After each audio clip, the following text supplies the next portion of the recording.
The microphone's on? All right, I'll kick in here. Thank you, it's a pleasure to be here.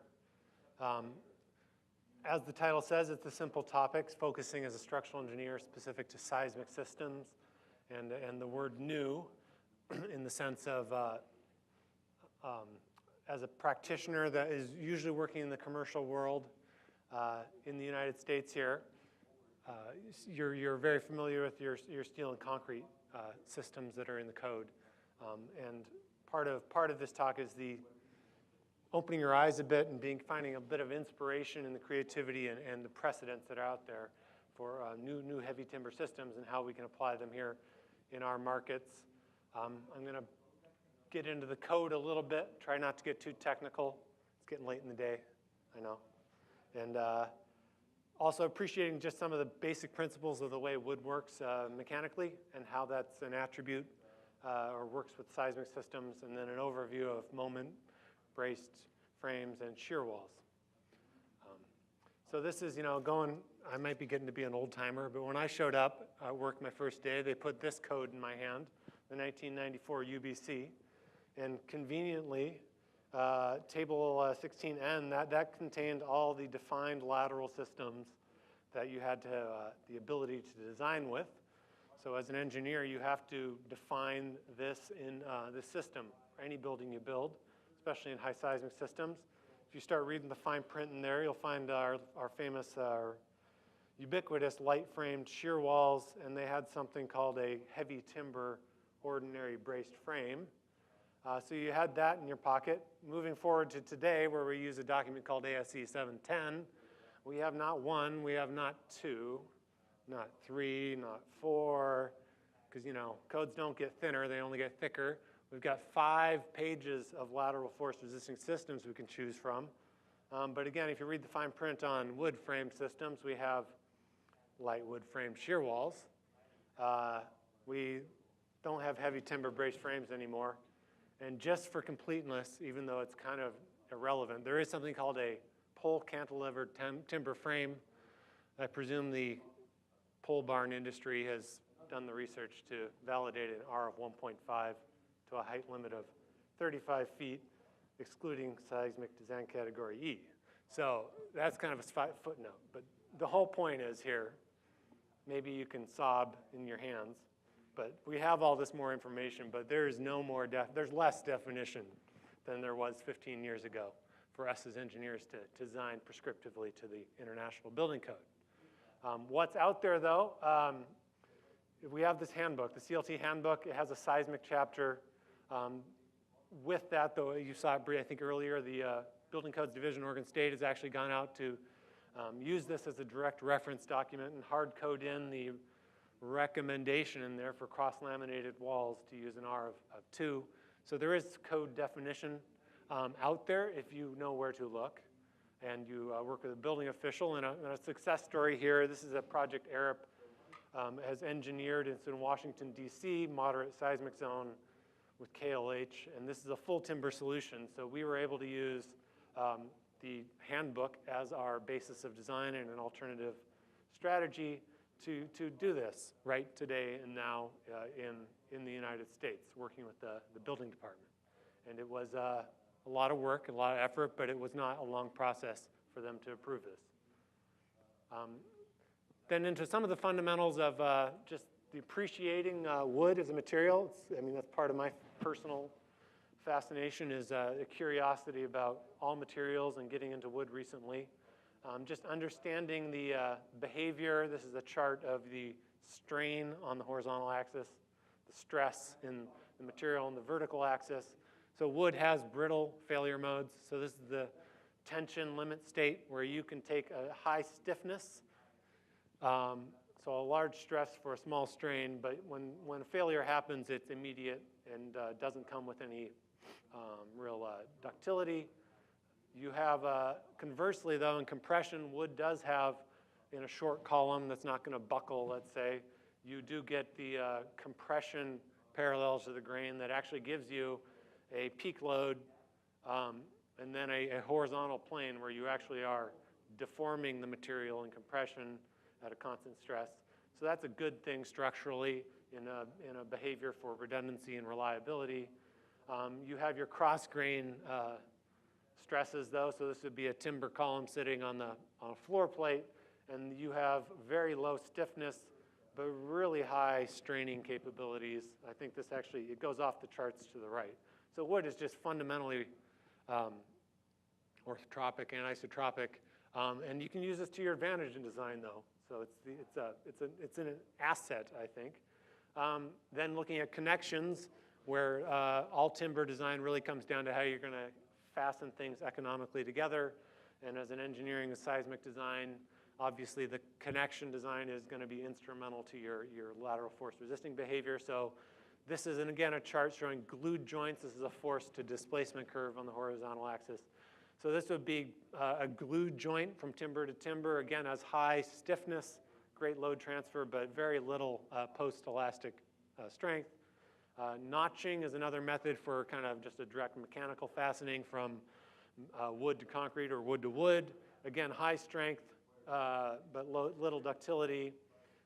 Ring plates, you don't see them much anymore, but they actually are pretty good. They transfer the load through the ring plate very well, and they kind of, after you split the wood, they have a backup mechanism that gives you this, being the through bolt, that gives you a pretty decent slip at load. Axially loaded screws are another option that's emerging and getting into our codes here right now. This is simply taking a high tensile strength screw and using it in the orthogonal axis where you kind of create a strut and tie. You can increase the stiffness by a factor, order of magnitude compared to just orthogonal screws, and it fundamentally kind of changes the connection behavior. Nail plates, just sort of commonly used, are in the middle ground here of a good ductility, reasonable stiffness, and then dowel-type fasteners, which can be proportioned to give you a ductility from timber to timber, timber to steel connections. Kind of give you this nice displacement curve per se, but you can see how you've compromised on strength. So to summarize that, this is a full-scale shear wall test on the left. This is getting down to the hysteretic curves. This would be a panel, I guess a full-size test panel where you're loading a shear wall in plane. This would be like a shear wall in your house with plywood and studs. And you get this displacement and force, and you get this pinching effect, it's called, where the lines come together in this zone. And this is a ramping up in deformation. So this would be a line on a chart, if you imagine, that was drawing itself as the test is performed. And you keep deforming it more and more, and you can see you hit a peak force, and then this reasonably gradual strength decay. But the point there is that's the panel global behavior. The fastener and the nail is the place where you get all your ductility. So the very similar curve here is just for an individual nail test. But the point, and this is a capacity-controlled behavior. It's a really contemporary, embedded in our codes concept that you are designing the ductility and performance of your system, so you're failing it where you have your ductility, and you've proportioned the system so that it fails where you want it to in a deterministic manner in the steel fastener. So this is sort of a survey then of going through systems. Using some of the principles I just shown on behavior. That's the point of doing that first, so you can kind of maybe appreciate these a little more. And just to give you a flavor of things that exist, but maybe you've definitely never used here in the United States yet. This is a moment frame structure at the University of British Columbia that I've been up to see. It's not the best photos, but you can see on the left there's a beam column joint. This is again using a dowel type fastener from Germany. You can kind of see it's all concealed there really within the timber. There's some doweled tips you can see.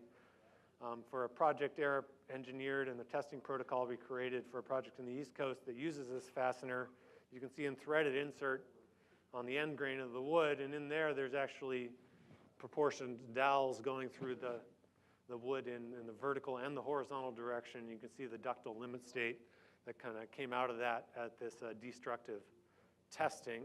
So you can see there's sort of a hierarchy of behavior and a ductile failure mode.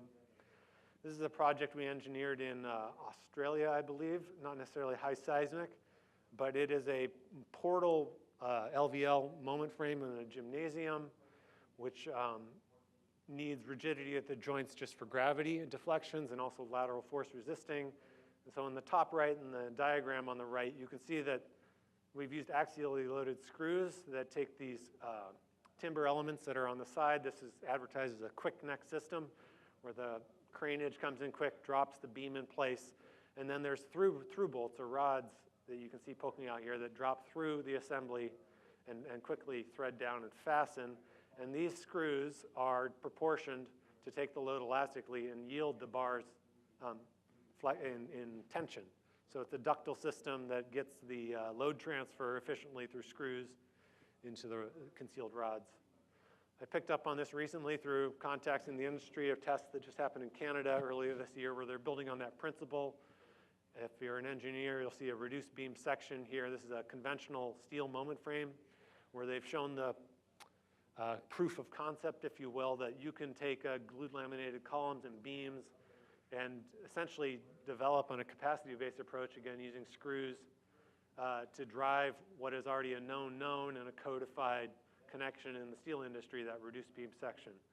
So there's a point of interest on the way timber can be used and start to be built into really a codified design through really a straightforward path, because this is proving to the building official that you're keeping all the timber elastic. We're not talking about failing it there. We're talking about delivering the force into the code-defined fuse. Perforated plate and epoxy systems is another system out there. This is a tested specimen where the steel is a perforated plate that slots into a groove in the wood, and there's a pressure injection epoxy applied here. Same color as the wood, so you really can't see it. But this system can be proportioned again, so this is a tensile load and a stress strain curve where you, as the inventor of this, Landy Breton, says, you build with wood, but you still design with steel. And it makes the design methodology really straightforward, where you've proportioned the steel to yield, and you've embedded the failure mechanism here of the adhesive bond of the glue to the wood. That's a chemical bond, and you get a mechanical bond of the adhesive going through the holes in the plate. It's very inventive and has, deterministic performance, which is great. And this is an application of that in a moment frame, which is kind of a pole cantilever on the right, where you can see in pink kind of concealed plates, those perforated plates into the wood, pressure injection epoxied, and then it's simply anchored or embedded into the concrete pour. And you can make the same case here for knee joints as well. And beautiful concealed fasteners with really great performance. And wait, there's more moment frames. In New Zealand, there's a good 15-year history of developing post-tensioned systems. There are post-tension moment frames within that. University of Canterbury, Andy Buchanan have led this effort, and this is a multi-story portal post-tension frame where there's horizontal post-tensioning through the beams, built in New Zealand, Christchurch, after the severe earthquakes they've had there, and they're adding supplemental damping as well at the column and knee joints through viscous damping, I believe. New and emerging systems braced frames. So you saw that UBC 94 allowed for a braced frame. This is a project built in I'd say 10 years ago, so International Building Code in California. It's a research lab at Cal Poly that is a nice example of a one-story timber braced frame, and the fine print here in the articles written up about this, I wasn't involved. They had to go through an alternative strategy to demonstrate code compliance, which is kind of a shame, to be honest, for a one-story building. But because it's not in the code, that's the path you have to follow, but it's achievable. At the University of British Columbia in high seismic zones, this is a fine example of a timber braced frame. In Canada, the wood braced frame is defined in the code. So that is a ductile dowel type fastener. As you can see, the 3 knife plates and the dowel fastening here on the top left. And on the bottom right is showing a typical load displacement curve for increased deformations, showing the pinched hysteresis and the kind of displacement. The setup here is a little bit, this is showing this test specimen of which the built project would have been based on, I believe. It's kind of out at 8 millimeters, so less than half an inch. So you get ductility, you get pinched hysteresis. It's an question I'm not going to answer here today, but it is sort of looking at code applicability of this into US codes. You know, what would this qualify for? How far can you take a pinched hysteretic curve for timber systems? Am I doing it right on time? Okay, good. Pinched hysteretic curves into future codes here. But that same system has built precedent. The tallest timber building in the world right now is built on that same principle in Bergen, Norway. It's a timber braced frame that's topped out there. Just last summer, the diagram here explains the lateral system the best on the right. You can see kind of the typical fastening technology. And the Norwegians have a long, really good, really well-established history of building timber braced frame bridges, of which this is a pretty easy adaptation for them. So it's phenomenal to see that that concept is scaled up to, I believe, 63 meters in height. So an outcome of that has been sort of an idea. Maybe a year or two ago, I had, and Arup had, to think about a timber brace frame system that might have an easier pathway to be qualified under existing systems.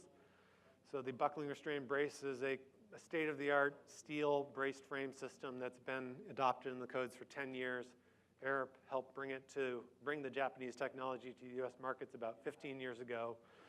So with that, we've gotten some funding and ventured with Seismic, one of the manufacturers here in the US, to do a component level test where we want to do a proof of concept of the timber braced frame core using wood as the bracing element, still a continuous steel core through the center, and see if we can achieve the ductility through that mechanism.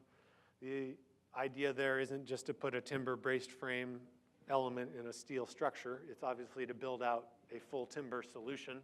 So we are looking for opportunities for research dollars on that front concurrent with this to help build out the idea. And just this month, we've had the timber fabricated. We've been working with Seismic, who's been indispensable in their advice and kind of collaborative effort. Their company is founded on continual research with their, I'll say, conventional system, which is a concrete steel casing with concrete grout on which the steel core lives inside. So they've been testing these for years, and you only get access to that knowledge when you work with them contractually. And so we've really had a chance to kind of understand some of their lessons learned, and we've built that into here. We've also had to go back to first principles and really think about the way the steel system works here. Because the issue in tension is easy, it's just as in tension, but in compression you have to qualify or design this casing to fully restrain the brace. And the brace is, per the AIC standard, has a very long ductility, a ductility demand out to 15 or so. That's straining out to up to 4% to qualify your brace in a building that will have an inelastic drift of 2%. They get an R value of 8. So they're really seen as a best-in-class timber or steel braced frame solution. So we are kind of shooting for a long ways here from ground zero for a timber system to get to that qualification. And it'd be great to get there. And this is sort of representative of the fat hysteretic curve, where you get really matching compression and tension behavior, and the area under this curve is really your energy displacement. So no pinching, and that's sort of the vision here of where we want to go. The specimen, we're going to be putting this in a publicly available research report. This is maybe a little sneak peek to show on the bottom left, where we were able to take our first specimen, first shot, first concept, and push it out to 2% drift and get this symmetric, relatively symmetric tension compression cycle out to 2%. You can see the first 2 cycles we did were at a lower deformation capacity. And the third specimen gets tested later this week. We're doing some modifications based on what we saw. And this is the way research is. It's kind of addictive because you test something and you just want to make it better. So we're in that first stage of continual improvement here, and excited about the idea here is this will create some waves in the industry with researchers, and maybe we're on to something on a pathway to a new timber system, mass timber system. Shear walls then, Tom gave good summary about the P695 tests. I think the point there was too, these are very rigid panels, which is an attribute, but that means they behave differently than a plywood sheathed wall. Fundamentally, you have to get some displacement in your system. The shearing displacement's small. You can allow for slip. The flexural bending can be not zero if you have a high enough aspect ratio, but it's really this rocking mechanism which can create uplift at your hold downs and a shearing effect at stacked panels that kind of define your places where you put ductile fasteners. This is a representative, again, pinched, but representative backbone curve for hysteretic loops. This is a poster child. 2007, this has been on a shake table test. This is really that system that we're looking at here in the United States in aggregate right now. It is conventional Simpson type hardware, hold downs, clips, and it's fastened together as you see it, and you know, it performed very well and it was very elastic in its behavior in aggregate. The failure modes that you would generally get though are again these pull out at hold down plates and dowel type fastener ductility through lap joints or spline joints. I'll skip this slide. This is really the Colorado State University that Tom mentioned. That's ongoing right now and going to be invaluable when that report is available, even in draft form. And then the other research that Tom talked about was the university, or the NSF grant, and Arup's been a part of this research team with 5 universities. And we're building on, again, New Zealand research. We talked about the vertically post-tensioned walls. They've been using laminated veneer lumber and vertically post-tensioned and testing systems and building these systems in the 2, 3, 4-story range in New Zealand for a long time. And using that as a stepping stone, and there's a picture of the energy dissipating device, and there's a built example of a beautiful academic building in New Zealand that's using that system. Here's our university research. The simple component test, it kind of explains itself in these pictures. We've taken CLT, we've centered a rod down the middle, and then you clamp it down to the ground with a relatively large force. And then we have a simple actuator doing a push-pull at the top, and we get this increase in tension in the rod, and we start to find our toe crushing, which is actually a desirable limit state at the tips. And some images of the racked specimen. The toe crushing you can see here is driven to where we want it to be, and we weren't actually yielding the rods. And a basic principle of pre-tensioning is to also prove that you get the self-centering effect. We did a coupled wall as the last kind of capstone of this phase of the research, which has the energy dissipative couplers in there. Peak at performance, the systems can displace out to 4% drift without damage, maintains lateral strength and vertical stability to 9% drift. So this is quite phenomenal to see a system drift out that far and be that elastic plastic. These systems have a stiffness until they overcome the decompression zone. Then they take another secant stiffness out till toe crushing happens. And that toe crushing proved to be very stable and ductile. And then the self-centering effect brings you back to this point on the cycle, proving that you can actually bring the system back to centered at that amount of displacement. So really encouraging to see that result. And this system is being advanced for the USDA project here, designed by Lever, that is on the drawing boards right now and going through a peer review process that would be a vertically post-tensioned core wall system to realize a full timber solution on the building. Concluding, societal drivers, I've not really focused on that, and I think you've gotten that in spades today, kind of why we're doing this. It's fun engineering, but that's not on my list here. It's these other bigger societal needs, and it really is what keeps, I mean, it makes you feel like you're doing a job as an engineer, so it's a good feeling to be part of that. I hope I've hit it on the head with the global precedent. We're here learning about this maybe today, but you know, holy cow, don't start from square one. Look at the global precedents that surround you, and we should build from there, knowing that our codes here are different, and we have our own regulatory environment. So system types, performance targets, analysis methods, design methods, this is what we have to define here in the USA. It's all achievable. And you've seen some of the research that's starting to fill the gaps. So thank you for your time, and I'll leave it with that.